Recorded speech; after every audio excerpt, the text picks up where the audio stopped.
Assalamualaikum warahmatullahi wabarakatuh. Salam pramuka, salam sehat, dan salam budaya. Kakak-kakak pramuka penegak dan pandega di daerah istimewa Yogyakarta pada khususnya dan Indonesia pada umumnya. Selamat berjumpa kembali pada acara bertajuk Pramuka Istimewa, mengenal, mendalami, mencintai budaya istimewa daerah istimewa Yogyakarta. Sebelum kita mulai acara kali ini, marilah kita senantiasa memanjatkan puji dan syukur kehadiran Tuhan Yang Maha Esa, Allah Subhanahu wa Ta'ala, atas limpahan rahmat berupa kesehatan dan kesempatan untuk bertemu pada kesempatan yang berbahagia ini. Kakak-kakak yang berbahagia, minggu lalu kita belajar tentang keistimewaan Yogyakarta pada masa sebelum sampai pada masa kemerdekaan Indonesia. Nah, kali ini kita akan sama-sama belajar tentang keistimewaan Yogyakarta pada masa Orde Lama dan Orde Baru. Untuk itu, Kak Latif Farhadian Ahmad dari Dewan Kerja Daerah Istimewa Yogyakarta akan kembali melakukan wawancara dengan Kak Dr. Haryadi Baskoro MHum yang didampingi oleh Kak Bahrul Fauzi SEMM. Selamat mengikuti. Salam sehat, salam budaya, salam pramuka.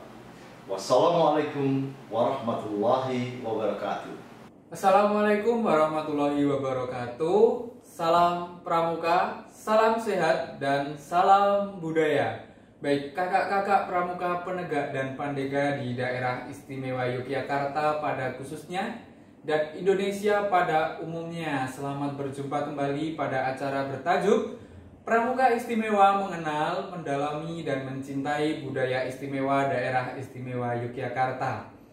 Sebelum kita mulai acara kali ini, jangan lupa senantiasa marilah kita memanjatkan puji syukur kehadirat Tuhan Yang Maha Esa, Allah Subhanahu wa Ta'ala, karena atas limpahan rahmat berupa kesehatan dan kesempatan kita dapat bertemu pada kesempatan yang berbahagia ini. Kakak-kakak yang berbahagia, minggu lalu kita sudah belajar mengenai keistimewaan Yogyakarta pada masa sebelum sampai dengan masa kemerdekaan Indonesia. Nah, kali ini kita akan sama-sama belajar tentang keistimewaan Yogyakarta pada masa Orde Lama dan masa Orde Baru. Untuk itu, telah hadir bersama kita semuanya Dr. Haryadi Baskoro MHum yang didampingi oleh Kakak Bahrul Fauzi MBA CSA yang akan menguraikan keistimewaan Yogyakarta pada masa Orde Lama dan masa Orde Baru.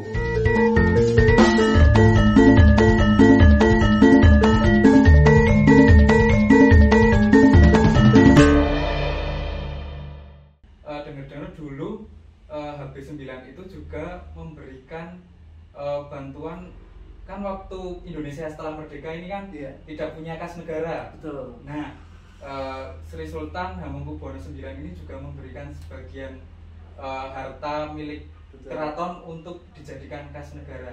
Betul. Ya, itu betul, banyak yang menyatakan itu. Jadi kontribusi Jogja itu bagi Indonesia itu adalah selama menjadi ibu kota itu kan siapa yang memfasilitasi, siapa yang membiayai penyelenggaraan pemerintah Jogja, termasuk mulai dari bangunan semuanya itu selama Jogja menjadi ibu kota RI itu 46 sampai 49 itu kontribusi Jogja. Dan bukan hanya itu, tetapi yang kita butuhkan, yang Indonesia butuhkan itu kan pengakuan kedaulatan dari luar. Karena begitu diproklamasikan ini Belanda, banyak negara juga masih menyaksikan, benar nggak ini merdeka nggak gitu, benarkah negara ini kuat. Makanya Sultan Hamengkubuwono IX punya gagasan tentang yang kita kenal sejarah serangan umum 1 Maret. Itu yang menentukan sekali. Itu yang membuka mata dunia bahwa Jogja dan Indonesia itu eksis. Makanya akhirnya Belanda pun mengakui. Makanya proklamasi itu ada 2 kali loh, Dik. 17 Agustus 45 itu ada proklamasi di Jakarta ya, Presiden Soekarno. Tapi kita kan baru diakui kedaulatan oleh Belanda setelah serangan umum 1 Maret itu. Lalu ada proklamasi yang kedua, di mana Ngarso-Dana menyampaikan juga bahwa Indonesia merdeka. Itu yang dikenal sebagai proklamasi kedua tahun 49. Nah, setelah itu makanya itu sangat dramatis sekali. Indonesia selamat dan akhirnya diakui oleh internasional dan baru aman kembali ibu kota ke Jakarta. Tapi kan nggak ada duit, habis perang. Nah disitulah banyak informasi dan salah satunya yang saya dengar langsung dari Romo Nur menyampaikan bahwa pada waktu itu Sultan Hamengkubuwono IX memberikan dukungan 6 juta gulden. Kira-kira berapa ya? Ya mungkin konversinya itu ya mendekati, kalau sekarang APBN itu sekitar 2.000 triliun. 2.000 Ya, triliun. yang penting sekitar 25%-nya lah. Kalau sekarang kan pembangunan pemerintah cenderung sangat infrastruktur, yang mungkin sekitar 25% dari 2.000 triliun. Kalau dikonversi ya. Iya. Itu kan pakai gulden gitu. Iya, itu luar biasa dan itu yang menyebabkan jalan itu pembangunan di Indonesia. Begitu. Makanya Jogja istimewa bukan untuk dirinya, Jogja istimewa untuk Indonesia. Luar biasa sekali. Jadi memang sangat banyak bahkan baru sampai tahun 1949 saja kontribusi Yogyakarta sebagai daerah istimewa untuk Indonesia itu sangat banyak sekali. Iya, iya. Kemudian kita masuk ke periode Orde Lama ya Kak? Iya, itu zaman Bung Karno ya. Iya, Bung Karno. Kamu belum lahir. Belum. Saya juga belum ada. Yeah. Cuman begini, itu belajar sejarah itu. Jadi sejarah itu kan di masa lalu. Saya juga Yeah. belum ada zaman Bung Karno itu. Tapi kan kita bisa mencari data. Yeah. Nah, contoh ini kita punya, karena ini museum ya, ini perintisan museum keistimewaan. Kita ada beberapa koleksi, misalnya koleksi buku-buku kuno ini udah. Ini daerah istimewa Jogja tahun 59. Ini udah lengkap loh. Jadi kekuatan Jogja itu bahasa tulisnya itu kuat. Jadi zaman sekarang ini ya, ini koreksi ya Mas ya. Sekarang ini budaya lisan. Tulisannya udah jelas itu. Makanya Jogja ini budaya tulisnya kuat sekali. Data loh. Ini Jogja, ini buku-buku kuno tahun 62. Lengkap ini. Ulang tahun DPRD DIY tahun berapa nih Mas? Tahun 1951 sampai 52. Ulang tahun DPRD DIY. Nah, jadi kita belajar sejarah itu dari arsip ya, dari data-data, dan data-data itu penting. Misalnya kota Jogja, ini ada buku tahun 59. Begitu Mas. Nah, nyambung tadi ya keistimewaan Jogja di era itu yang disebut era Orde Lama ya. Itu ya mulai setelah ibu kotanya kembali di Jakarta. Nah, dulu waktu ibu kotanya di Jogja lalu dikenal dengan istilah Jogja Kota Republik. Itu yang sekarang diperingati setiap 4 Januari itu Jogja Kota Republik itu yaitu. Karena sejak 4 Januari 46 sampai 49 Jogja itu jadi ibu kota RI, ibu kotanya Jogja Kota Republik. Makanya waktu pindahan kembali ke Jakarta, Bung Karno berpesan ya Jogja teruskan perjuanganmu, karena Jogja itu termasyur karena perjuangannya. Itu kata Bung Karno. Luar biasa banget. Nah di Orde Lama tadi ada banyak perkembangan. Contoh misalnya Orde Lama itu kan dari tahun 50-an sampai 65 sampai Bung Karno ini. Banyak perkembangan deh. Salah satunya yang jelas Irian Jaya itu kan dulu belum bergabung dengan Indonesia tuh. Lalu perjuangannya dari mana? Dari Jogja. Karena tahun 61 atau 63 ya, 19 Desember 61 itu kan ada Trikora, 3 komando rakyat untuk merebut Irian Jaya ke Indonesia. Di mana itu digerakkan? Di alun-alun utara Kesultanan Jogja. Soekarno bicara di situ. Jadi spirit Jogja ini yang mampu menyatukan bangsa Indonesia, yang menyebabkan Irian juga tidak merasa dipaksa, tapi karena ini Jogja memanggil ya, Jogja calling, wah ini masuk luar biasa. Itu dari Jogja. Dan selama itu pula kontribusi selama Orde Lama itu, kontribusi Jogja istimewa untuk Indonesia sangat jelas. Salah satunya adalah kepemimpinan Mangso Dalem habis misalnya di dalam kepramukaan. Kan 14 Pramuka itu kan baru, itu gerakan Mas. Gerakan Pramuka itu digulirkan itu 14 Agustus 1961. dengan pemimpin utamanya Ngasa Dalam 9. Iya. Jadi dari mana itu spirit of Jogja? Siapa? Ya Bapak Pramuka kita, ya Bapak bangsa ini, Sri Sultan Hamengkubuwono IX. Itu di Orde Lama itu gerakan luar biasa. Juga tahun 59 itu kan Pancasila dan UUD 45 kan kembali ditegakkan. Itu gerakannya juga dari Jogja. Jadi Pancasila ditegakkan, UUD 45 ditegakkan, Irian Jaya direbut bagi Indonesia, gerakan pramuka digulirkan, spiritnya dari Jogja Istimewa. Ya, makanya pramuka kita di Jogja harus jadi pramuka istimewa. Pramuka istimewa itu juga sedang dicanangkan di daerah istimewa Yogyakarta bahwa pramuka daerah istimewa Yogyakarta harus menjadi pramuka istimewa. Betul. Oke, kemudian Kak, untuk di Orde Baru ini semakin menarik ini.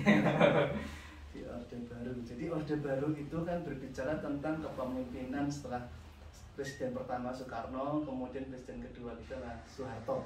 Jadi semua pemimpin itu ada kelebihan, ada kekurangannya. Nah, kita harus makanya wong Jawa itu ada mindem jeruk, mikul dhuwur, mendem jeruk. Kita ambil yang positif-positifnya lah. Kalau dicari negatifnya semua tuh negatif. Semua pasti ada negatifnya. Nanti saya nggak jadi diwawancara. Ya, di Orde Baru ini Ngasa Dalam 9 kembali muncul di etalase nasional. Jadi wakil presiden. Ya, sampai 78. Nah, cuman di Orde Lama itu di dalam sejarah keistimewaan itu ada sedikit hampir hilang keistimewaan itu. Karena gini, di tahun 74 itu karena semangat pada waktu itu adalah semangat penyeragaman sistem. Makanya daerah istimewa Aceh dan daerah istimewa Jogja itu hampir dihilangkan. Nah, pada waktu pembentukan undang-undang pemerintahan daerah. Tapi ya karena keistimewaan Jogja itu jelas di masa lalu dan kepemimpinannya jelas sehingga tidak jadi dihapuskan. Itu di masa Orde Baru seperti itu. Dan di Orde Baru itu pula sebelum Ngasa Dalam 9 di dalam pemerintahan Soeharto itu Ngasa Dalam Hamengkubuwono IX dinobatkan sebagai Bapak Pramuka Indonesia tahun 88. Dan ada prestasi pramuka internasional karena di tahun 73 itu organisasi kepanduan internasional itu memberikan penghargaan Bronze Award kayak gitulah dari internasional untuk Ngasa Dalam 9. Dan itu berarti penghargaan untuk Indonesia, pramuka Indonesia. Dan kalau pramuka Indonesia ini berarti penghargaan juga untuk keistimewaan gitu. Jadi ini semangat kita luar biasa. Dengar-dengar itu merupakan penghargaan tertinggi Betul. di kepanduan dunia. Ya, betul sekali. Luar biasa. Jadi Bapak Pramuka kita ini juga mendapatkan penghargaan tertinggi. Jadi saya usulkan begini Kak, kepramukaan dan keistimewaan itu harus manunggalin keistimewaan dan kepramukaan, setuju? Setuju. Kita harus bersatu antara keistimewaan dan kepramukaan.